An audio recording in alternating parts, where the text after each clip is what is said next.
Israel और Iran के दरमियान युद्ध जारी है। इसी बीच मैं इस वक्त इसराइल में उस जगह पर हूं जहां पर इर्द गिर्द बहुत ज्यादा तबाही देखने को मिल रही है। यह तबाही हुई थी जून 2025 में, जब ईरान और इसराइल के दरमियान 12 दिन तक युद्ध चला था। ईरान की तरफ से दागे गए बैलिस्टिक मिसाइल ने इस पूरे इलाके में तबाही मचाई थी। यहाँ पे कई बिल्डिंग्स तबाह हो गई थी, कई बड़े टावर यहाँ पे तबाह हो गए थे। तो मैं पहले आपको दिखाने की कोशिश करूंगा कि यहाँ पे किस तरीके की तबाही हुई है, और साथ ही मैं आपको बता दूं कि ये जख्म अभी हरे ही थे, ये जख्म अभी बरे नहीं थे कि इसराइल ने यूएस फोर्सेस के साथ मिलकर ईरान पे अटैक किया, और अब ईरान की तरफ से बार बार मिसाइल अटैक्स किए जा रहे हैं। यहाँ पे कई इलाके तबाह हो चुके हैं। डिमोना इलाका जो है वहाँ पे तबाही हुई है, अर्द में तबाही हुई है, यहाँ के रेलवे स्टेशन पे अटैक किया गया, यहाँ के एयरपोर्ट पे अटैक किया गया। नॉर्थ इसराइल में जगह जगह पे ईरान की तरफ से मिसाइल दागे गए, और साथ ही हिजबुल्लाह की तरफ से अब लगातार मिसाइल अटैक किए जा रहे हैं। जस्ट कुछ घंटे पहले ही इसराइली फोर्सेस के 2 लोग वहाँ पे मारे गए, क्योंकि लेबनान में इसराइली फोर्सेस ऑपरेशन कर रहे हैं, और जवाबी कार्रवाई में इसराइल के 2 सोल्जर मारे गए, और साथ ही कई टैंक्स भी इसराइल की तबाह हुई। मैं आपको दिखाने की कोशिश करूंगा कि ये पुराने जख्म जो हैं ये अभी भी यहाँ पर हरे ही दिख रहे हैं।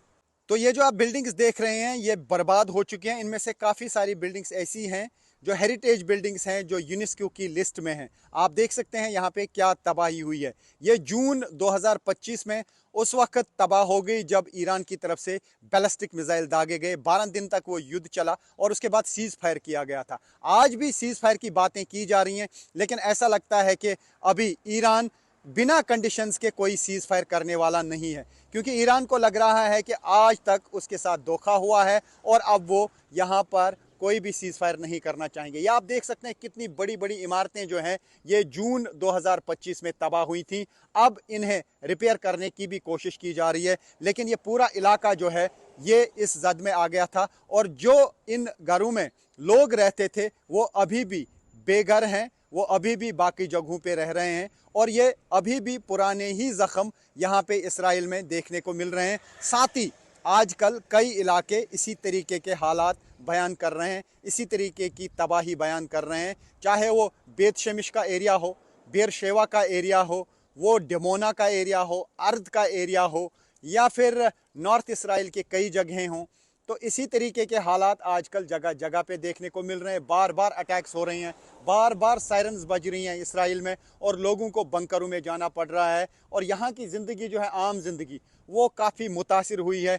टूरिज़्म यहाँ पे आलमोस्ट ना के बराबर है, और जो रोज़मर्रा के काम है वो यहाँ पे नहीं हो पा रहे हैं। आज भी सरकारी दफ्तर बंद है, स्कूल लगातार बंद हैं, ऑनलाइन क्लासेस बच्चों को दिए जा रहे हैं। तो ऐसा नहीं है कि खाली ईरान में नुकसान हो रहा है या लेबनान में नुकसान हो रहा है, बल्कि इसराइल में भी बैलिस्टिक मिसाइल्स की वजह से काफ़ी तबाही हो रही है, क्योंकि ईरान की तरफ से जो मिसाइल्स दागे जा रहे हैं अब न सिर्फ ये जो कन्वेंशनल वॉर हेड्स उसमें आते हैं, बल्कि अब यहाँ पर क्लस्टर बॉम्ब्स का भी इस्तेमाल किया जा रहा है। तो इस युद्ध की वजह से तबाही हर तरफ से जारी है।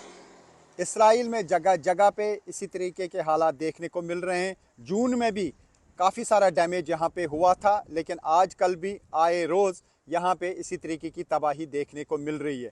साथ ही ईरान में भी काफ़ी नुकसान हुआ है। लेबनान में 10 लाख से ज़्यादा लोग बेघर हो चुके हैं, और साथ ही जो साउथ लेबनान है वहाँ पे इसराइली आर्मी अंदर जा चुकी है, लेकिन उनके साथ लगातार हिजबुल्लाह मुकाबला कर रहा है। हिजबुल्लाह की तरफ से लगातार रॉकेट्स और मिसाइल्स बरसाए जा रहे हैं इसराइली फोर्सेस पर और नॉर्थ इसराइल पर। तो ऐसे में फ़िलहाल युद्ध का सिलसिला लगातार जारी है।